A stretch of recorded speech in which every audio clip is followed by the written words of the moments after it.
Hello students, today's our topic is heterocyclic compounds. ठीक है, जो कि आपकी बीएससी पार्ट थर्ड में पेपर 2 में यूनिट आपकी थर्ड है हेटेरोसाइक्लिक कंपाउंड। हेटेरोसाइक्लिक कंपाउंड में हम आगे बढ़ें इससे पहले हमें ये जानना होगा कि हेटेरोसाइक्लिक जो कंपाउंड होते हैं वो क्या होते हैं। Acyclic organic compounds containing all carbon atom in a ring formation is referred as a carbocyclic compound। सबसे पहले हेटेरोसाइक्लिक पढ़े, इससे पहले हम कार्बोसाइक्लिक कंपाउंड पढ़ते हैं। कार्बोसाइक्लिक कंपाउंड का मतलब होता है कि एक ऐसा साइक्लिक ऑर्गेनिक कंपाउंड जिसमें सारे कार्बन एटम रिंग का फॉर्मेशन करते हैं, उसे हम कार्बोसाइक्लिक कंपाउंड बोलते हैं। अब है heterocyclic compound. Heterocyclic compounds are the organic compounds that contain a ring structures containing atom in addition to carbon such as sulfur, oxygen, nitrogen as a heteroatom। Heterocyclic compound में difference ये होता है कि इसमें भी रिंग स्ट्रक्चर होती है, carbon atom होते हैं, ठीक है।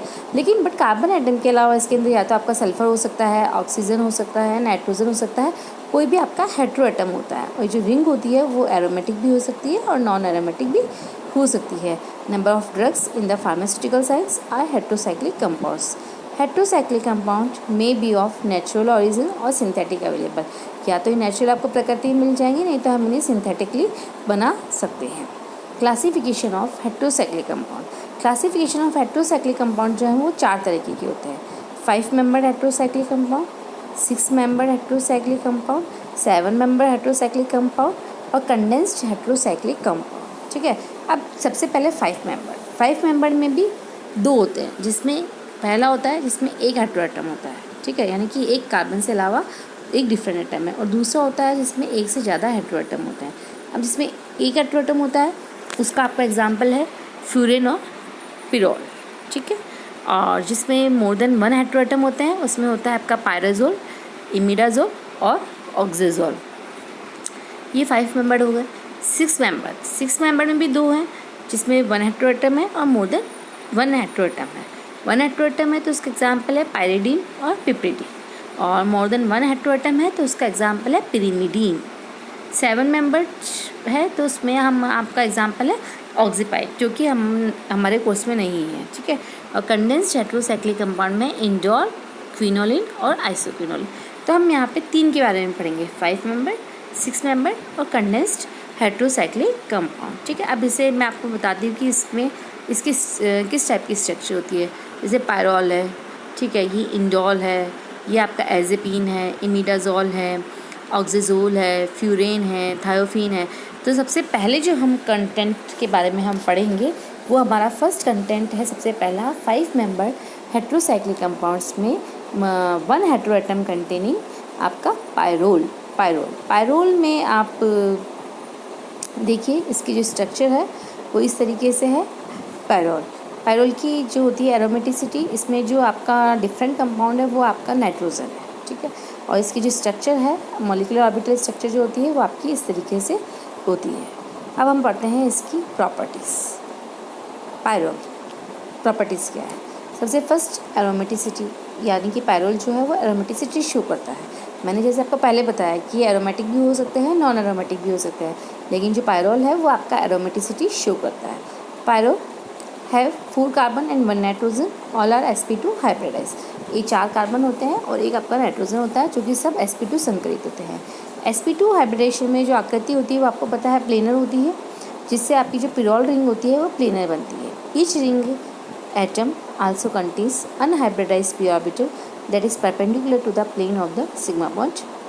Here p orbitals are parallel to each other, so overlapping between the p orbital is possible.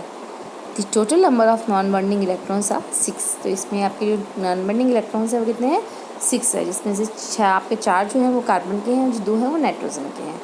The resonance of the 6 electrons follows the Huckel rule। 4n+2 है तो आपका n इज इक्वल टू क्या यहाँ पे 1 है, तो 4 × 1+2 यानी कि टोटल आपका हकल रूल को फॉलो कर लिया। तो पिरोल जो है वो आपका एरोमेटिक हो गया है। पिरोल की प्रॉपर्टीज़, सबसे पहला ये टोटोमेरिज्म शो करते हैं। इसमें जो हाइड्रोजन होता है उसका रैपिड माइग्रेशन हो जाता है नाइट्रोजन से कार्बन पे। जैसे ये पिरोल था, ठीक है, 1H पिरोल है। अब ये 3H पिरोल है, हाइड्रोजन 3rd कार्बन पे चला जाएगा, और 2H पिरोल है, ये हाइड्रोजन आपका 2 कार्बन पे चला जाएगा। दूसरा, इसके अंदर हाइड्रोजन बॉन्डिंग होती है, इंटरमॉलिक्यूलर भी होती है और इंट्रामॉलिक्यूलर भी होती है, जैसा कि आपको डायग्राम से बिल्कुल क्लियर है। इंट्रामॉलिक्यूलर है यानी कि डिफरेंट आपके उसमें है तो इससे बीपी बढ़ता है, ठीक है, बॉइलिंग पॉइंट इसका राइज होता है। और यदि इंट्रामोलिकुलर हाइड्रोजन बॉन्डिंग है जो कि between the NH and the pi electrode system. अब हम पढ़ते हैं पायरोल को हम बनाएंगे कैसे। पायरोल को बनाने के लिए सबसे पहला बनाया जाता है फ्यूरिन से। फ्यूरिन और पिरोल। पिरोल और फ्यूरिन में एक ही डिफरेंस है कि जो पिरोल होता है उसमें नाइट्रोजन कंटेनिंग हेट्रोएटम है और फ्यूरिन में जो है वो आपका ऑक्सीजन है। फ्यूरिन से जो बनाया जाता है वो आपका इंडस्ट्रियल प्रोसेस होता है, पासिंग फ्यूरिन और ammonia in the presence of the alumina as a catalyst high temperature. यदि हम इसमें फ्यूरिन में यदि हम अमोनिया पास करवाते हैं इन द प्रेजेंस ऑफ एल्यूमिना तो आपका पिरोल बनता है, ठीक है। ये आपका फ्यूरिन है, इससे आप रिएक्शन NH3 से करा रहे हैं एल्यूमिना के प्रेजेंस में, तो आपका एल्यूमिना आप यहाँ पे एज ए कैटलिस्ट यूज़ कर रहे हैं हाई टेम्परेचर पे, तो आपका पिरोल बन रहा है। दूसरा आपका पिरोल बनता है यहाँ पे पॉल सिंथेसिस।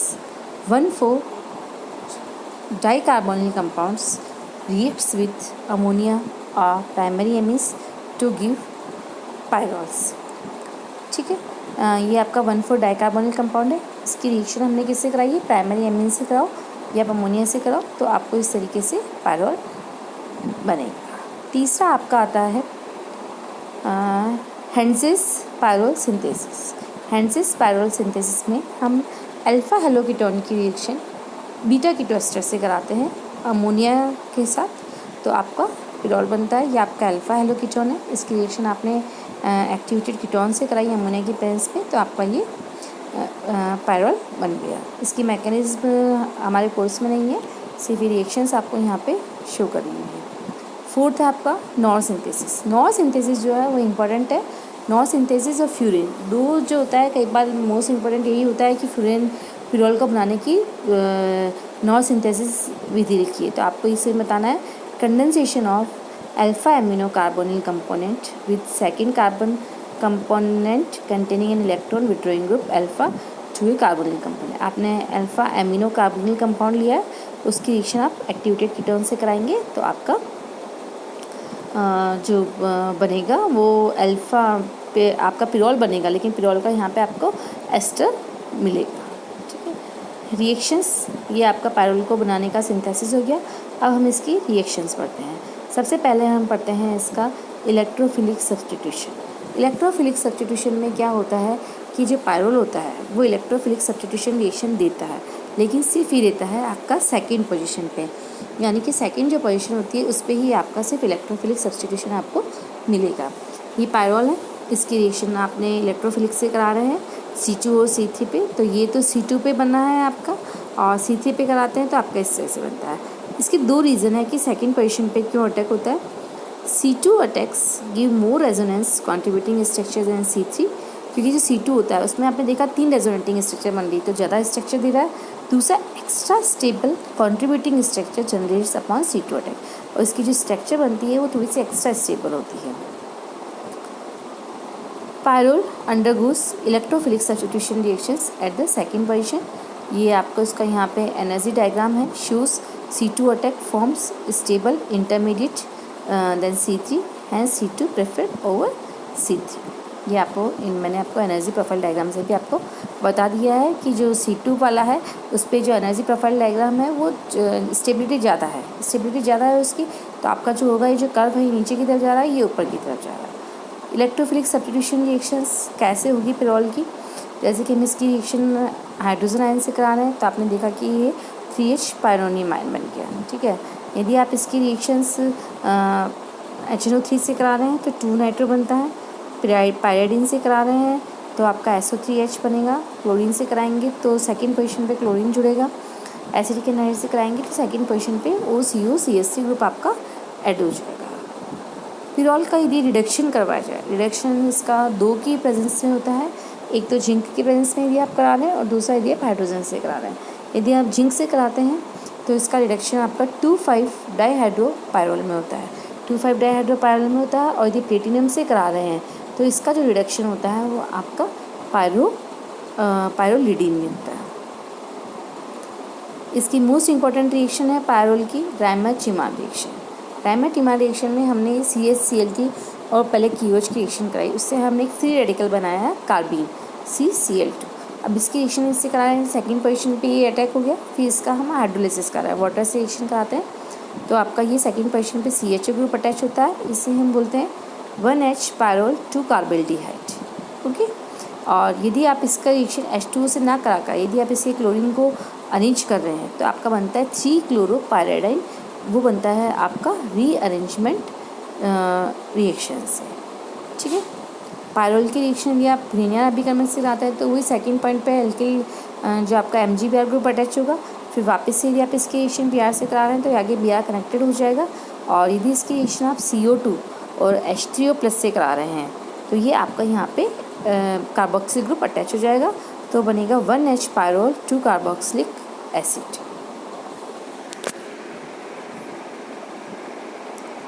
नेक्स्ट है पायरोल की मेडिसिनल यूजेस। सबसे पहला हम मानते हैं ग्लाइकोपायरोलेट। ग्लाइकोपायरोलेट ड्रग है जो कि पेप्टिक अल्सर में यूज़ की जाती है, इसकी स्ट्रक्चर ये होती है। और दूसरा है एट्रोवास्टिन। एट्रोवास्टिन जो कि आपको पता है कि हाई कोलेस्ट्रॉल और हाई ब्लड प्रेशर के मैनेजमेंट में इसको यूज़ किया जाता है। जनरली जो हार्ट पेशेंट्स होते हैं उनको ये दी जाती है, और उसकी जो स्ट्रक्चर है वो आपको बिल्कुल यहाँ पे क्लियर विजिबल है। तो एट्रोवास्टिन और ग्लाइकोपायरोल में इसका उपयोग किया जाता है पिरोल का। तो ये हमने पूरा पिरोल के बारे में पढ़ा, जिसके अंदर आपने उसकी एरोमेटिसिटी बताई, उसकी फिजिकल प्रॉपर्टीज़ बताई, किस तरीके से बन सकता है, केमिकल रिएक्शंस कैसी हैं। इसमें एक मोस्ट इंपॉर्टेंट क्वेश्चन होता है कि C2 पे ही क्यों अटैक होता है, तो इसके लिए आप बताएंगे कि C2 की रेजोनेटिंग स्ट्रक्चर जो होती है वो ज़्यादा होती है, और इसके मेडिसिनल यूजेस बताए हैं। अब नेक्स्ट जो हमारा लेक्चर होगा तो हम 5 मेंबर रिंग में ही आगे का जो नेक्स्ट हमारा कंपाउंड है उसके बारे में हम स्टडी करेंगे।